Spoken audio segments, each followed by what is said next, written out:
kabar Anda untuk sore hari ini Jumat 4 September 2020 pukul 16 hingga pukul 17. Nah, ini seperti biasa ya, setiap hari Jumat Smart FM Medan ini menghadirkan program Smart Community yang tentunya di program ini kita selalu kedatangan tamu-tamu yang luar biasa, yang punya komunitas positif, kemudian juga punya kegiatan yang edukatif, kemudian juga bisa menginspirasi banyak orang. Nah, ini sama seperti halnya sore hari ini di studio Smart FM yang sudah ramai banget, enggak ya? Nah, kayaknya ini abang ini gimana ya, bawa anggota tapi nggak ikut masuk studio mungkin. Nah, gitu dia.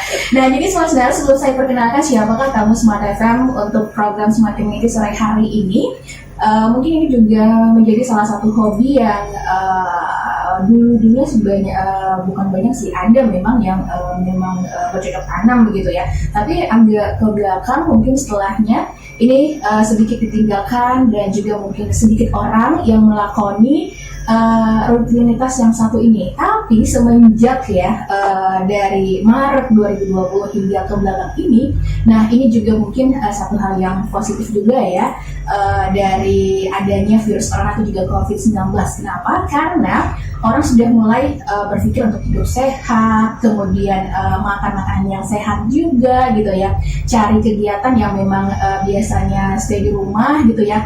Apa nih kegiatan yang mungkin bisa dilakukan? Nah, ini salah satu hal yang mungkin sekarang mulai lagi digandrungi banyak orang, khususnya lagi biasanya nih kaum wanita ya, tapi tidak menutup kemungkinan juga kaum pria. Nah, ini melakukan hobi atau juga melakukan rutinitas menanam. Nah, jadi ini merupakan salah satu cara mungkin ya bisa mengisi kekosongan waktu atau juga menjadi hiburan tersendiri bagi orang tersebut melakoninya. Nah, jadi ini pasti ada nih salah satu dari small listeners yang mendengarkan kita, salah satu grup komunitasnya atau juga belum masuk komunitas tapi sudah mencoba untuk melakukan bercocok tanam dengan hidroponik. Nah, kalau misalnya ada ini program yang mungkin bisa Anda dengarkan hingga pukul 17 sore nanti dengan orang yang memang concern dan juga teman-teman yang lain, rekan-rekan yang lain yang bergabung di komunitas ini. Nah, jadi di studio Smart FM sudah ada komunitas hidroponik Sumatera Utara. Jadi sore hari ini kita langsung saja sapa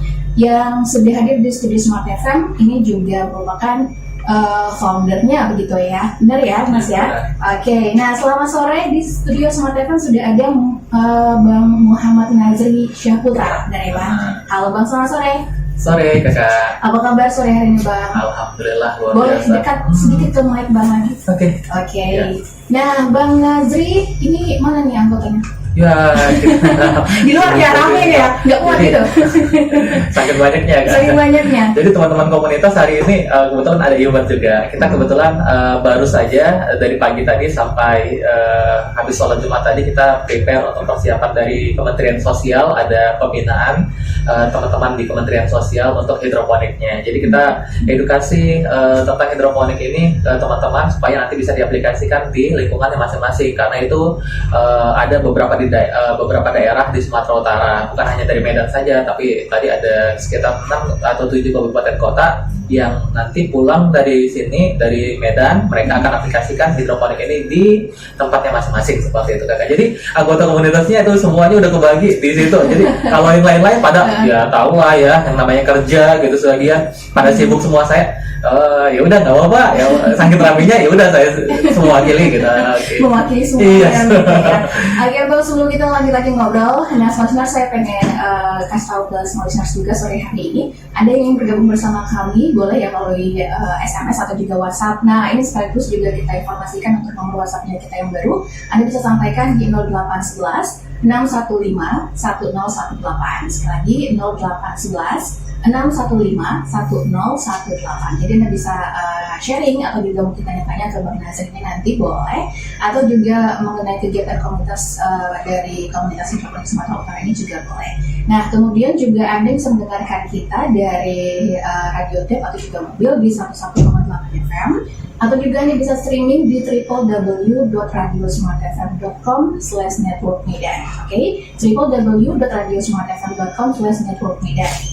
Dan nantinya juga Anda yang terlewatkan untuk mendengarkan program ini, ya, Anda nanti bisa saksikan kembali di YouTube-nya Smart FM di Smart Spasi FM Spasi Medan. Oke, jangan lupa juga di subscribe, like atau juga pun share agar kita bisa makin banyak orang gitu ya terinspirasi.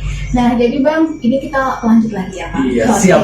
Nah, Bang Nazri, ini boleh dong cerita dulu awalnya komunitas ini berdiri ini sebenarnya kapan Bang? Wah, ini ceritanya panjang, Panjang ya. story-nya. Agak-agak dipotong-potong singkat-singkat gitu. Nah, iya. Jadi teringat saya itu 2015 2015 pertengahan ya kita jadi relawan. Awalnya kita relawan di Tanah Karo Kak. Nah, jadi kita edukasi pengungsi penabung, kemudian saya juga baru saja bangkrut dari bisnis yang lama. Kemudian kita backpacker sendiri, kita jalan, kita belajar hidroponik sampai ke Jawa, tepatnya di Parung Bogor. Kita belajar edukasi, kemudian kita terapkan di masyarakat Tanah Karo. Alhamdulillah disambut oleh tokoh-tokoh Karo di Sumatera Utara. Jadi termasuk Pak Rektor USU ya, Pak Rotong Sutepu, kemudian ada Pak Jan Modal Bensawan yang sekarang ini dulunya dia sempat di PTPN 2 diperbantukan di direksi PTPN 2 Pak Jan Modal Bensawan. Kemudian ada teman-teman kita juga membantu seperti Profesor Paham Ginting, kemudian mantan Bupati Karo, kemudian Bupati Karo, Wakil Bupati Karo, Pak Triklin Bahmana, Bu Koris Bayang, dan teman-teman yang lain yang luar biasa sekali. Ini membuat kita ya anak-anak muda nih Kak, kita rata-rata relawan ini anak-anak muda, kita berdayakan anak-anak muda supaya powerful-nya bisa mengedukasi masyarakat supaya yang tadinya trauma, yang tadinya kena dampak erupsi Sinabung itu bisa bangkit lagi nih energinya. Dan alhamdulillah sekarang masyarakat pengungsi Sinabung sudah sebagian sudah mulai bangkit lagi, walaupun kemarin kita dapat kabar juga ya kejadian Sinabung itu berulang kembali, tapi alhamdulillah mereka sudah ada greenhouse masing-masing ya, sudah dibentuk, kemudian sudah mandiri juga. Beberapa hotel dan market-market di sana juga sudah disuplai dengan sayur-sayuran hidroponik juga, dan organik juga, dan konvensional juga. Jadi sayuran kita kan udah ada 3 jadinya jadi klasifikasinya. Yang pertama ada konvensional, organik, dan hidroponik. Nah, nanti akan dijelaskan gimana ininya, mekanisme segala macam. Tapi pada dasarnya 2015 itu kita bentuk komunitas pelan-pelan, masih kecil-kecil, masih di pengungsi-pengungsi Sinabung. Nah, kemudian di 2018 baru kita legalkan, kita buatkan Menkumham-nya, semuanya akta pendirian segala macam komunitas itu kita legalkan. Alhamdulillah itu sudah disambut respon teman-teman semua 15 kabupaten kota sampai saat ini, dan sudah ada perwakilan-perwakilan komunitas hidroponik semut di Sumatera Utara di 15 kabupaten kota. Dan alhamdulillah pembina kita saat ini adalah Brigjen Pol Atrial, atau lebih dikenalnya adalah Kepala BNN Sumatera Utara Kak. Nah, jadi beliau juga sangat konsen sekali untuk membantu bagaimana hidroponik ini berkembang di Sumatera Utara. Nah, mungkin ya sejarah singkatnya gitulah Kak. Kalau diceritain panjang gitu banget ya. ya. Iya. Nah, sampai sekarang ini dari 2015 berarti ya? Iya. Berarti sudah banyak anggotanya kira-kira ada berapa? Kalau dihitung anggotanya banyak Kak. Nah, namun yang aktif untuk kebun produksi atau membantu di lapangan itu lebih kurang sekitar kita bilang 100 orang. Karena pada dasarnya adalah teman-teman misalnya gini, ketika ikut pelatihan-pelatihan kita ini sudah angkatan ke-82 di Sumatera Utara. 82 dari 2015 sampai sekarang ini 82 angkatan pelatihan komunitas hidroponik Sumut, dan kebetulan kita di di profesionalnya kita ada di CV Hidro Sinergi Utama. Nah, kebetulan kita setiap bulannya ada pelatihan minimal pelatihan itu satu angkatannya 20 orang. Nah, jadi kalau ada 10 angkatan aja udah 200, ini udah 280 angkatan. Nah, namun tidak semua. Jadi ada dari habis pelatihan dia hanya untuk konsumsi pribadi atau untuk rumahnya sendiri atau edukasi keluarganya sendiri. Nah, ada juga yang dia memang menseriusin. Terbukti bahwa di Medan sendiri itu yang konsen untuk menjadikan kebun produksi hidroponik yang alumni kita atau anggota komunitas kita hanya beberapa saja seperti itu. Nah, ini peluangnya masih sangat-sangat luar biasa Kak.